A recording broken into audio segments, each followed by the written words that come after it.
जय श्री राधे। देखिए, दो बातें हैं। एक तो ये बात है कि हम ठाकुर के लिए ही अपनी रसोई में ठाकुर का प्रसाद भोग पदार्थ बनाते हैं, ठाकुर के लिए बनाते हैं और फिर हम खा लेते हैं। ठीक है ना। जैसे राधा रमन मंदिर में रोज ठाकुर के लिए प्रसाद भोग लगता है, दाल बनते हैं, चावल बनते हैं, खीर बनती है, रोटी बनती है, सब्जी बनती है, घिया की, कभी भिंडी की, कभी जो भी मतलब बनती है, वो ठाकुर के लिए बनती है। वो ठाकुर का भोग लगने के बाद फिर गोस्वामी लोग, हम लोग, आप लोग पा लेते हैं। लेकिन घरों में अमूमन उल्टा होता है। घरों में माताजी से, पिताजी से, पत्नी से, पति से पूछा जाएगा आज क्या खाओगे? अरे आज तो जरा तबीयत खराब हो रही है, रात को कचौड़ी खाई थी, थोड़ा खिचड़ी बना लो, थोड़ा दलिया बना लो। ऐसा है, चावल तो कल खाए थे, आज रोटी बना लो। हम अपने लिए बनाते हैं भाई साहब। घरों में विचार करना, इस पर चिंतन करना। जबकि अच्छे लोग भी हैं जो ठाकुर के लिए भी बनाते हैं। मैं तो अपनी बात करता हूँ। मीनू हम अपना सेट करते हैं, ठाकुर की कोई चिंता नहीं है हमें कि ठाकुर बाल गोपाल है कि बुड्ढा है कि जवान है कि राधा कृष्ण है कि क्या है। हम अपने लिए बनाते हैं और वो फिर ठाकुर को भोग लगवा के खाते हैं।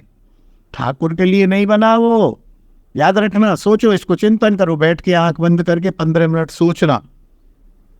वो हमारे लिए बना और वो क्योंकि हमने अमनिया नहीं खाना है, हम वैष्णव है, हमने पानी भी पीना है, तो ठाकुर को भोग लगा के तुलसी डाल के पीना है।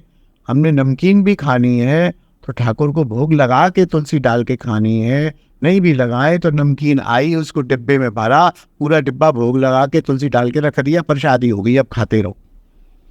तो हम क्योंकि ठाकुर को भोग लगा के ही खाते हैं, इसलिए वास्तव में हम अपने लिए बनाते हैं।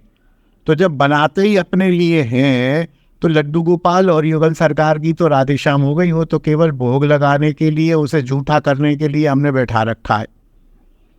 तो कुछ भी भोग लगाइए जो आप खाएं। अब मान लो आपको रोटी सब्जी खाने का मन है, तो क्या गोपाल जी का भोग नहीं लगाओगे? अमनिया खा लोगे? नहीं, भोग लगेगा। रोटी सब्जी बनाओ तो भोग लगेगा, चावल दाल बनाओ तो भोग लगेगा। और ठाकुर तो वो गोपाल स्वरूप में बैठे हैं। आपको ऐसा लगता है कि रोटी कैसे खाएंगे, तो ठीक है, बड़ी अच्छी बात है, बहुत सुंदर प्रश्न है। आप ठाकुर के लिए दलिया बनाओ। ठाकुर के लिए क्या खाता है आपका? आप कितने साल का बालक मानते हो उनको? ये तो आपकी मान्यता है। ठाकुर तो आपकी मान्यता से चलेगा, मेरी मान्यता से तो चलेगा नहीं। आप यदि 5 साल का बालक मानते हो उनको, तो 5 साल के अपने घर के बालक के लिए क्या बनाते हो आप? वही बनाओ। अब वो सीरियल्स वगैरह, सीरियल तो खाएंगे नहीं, सेरेलैक वगैरह, तो 5 साल के बालक को क्या खिलाओगे? तो वही खिलाओ, वो बनाओ ठाकुर के लिए, अलग से भोग लगाओ, फिर वो तुम खाओ। और नहीं तो फिर वही उसको स्वीकार करो जो गड़बड़ी हम लोग कर रहे हैं कि अपने लिए बनाओ और ठाकुर से प्रसादी करा लो।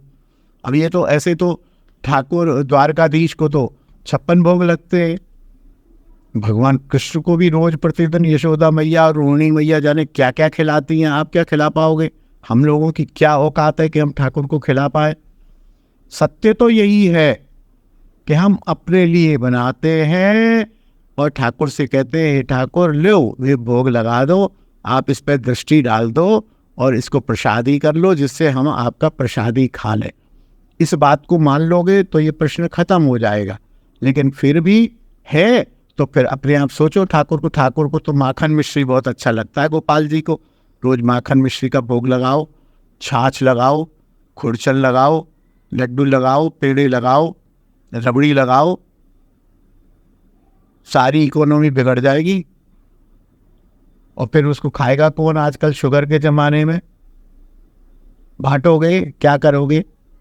तो ये विधि तो मंदिर की होती है। अपने घर में सहज रहो, सत्य रहो। ठाकुर को सब पता है। ठाकुर विधि निषेध के उतने वशीभूत नहीं है जितने प्रेम के वशीभूत है। करुणाशील है, कृपालु है, दयालु है। वो सब जानते हैं हमारी परिस्थितियों को, और ये भी जानते हैं कि ऐसी विषम परिस्थितियों में भी ये बालक हमारी उपासना कर रहा है, हमारा ध्यान रख रहा है, हमारी याद बनी हुई है, कुछ भी बनाता पहले हमें भोग लगाता है, तो इतना ही पर्याप्त है।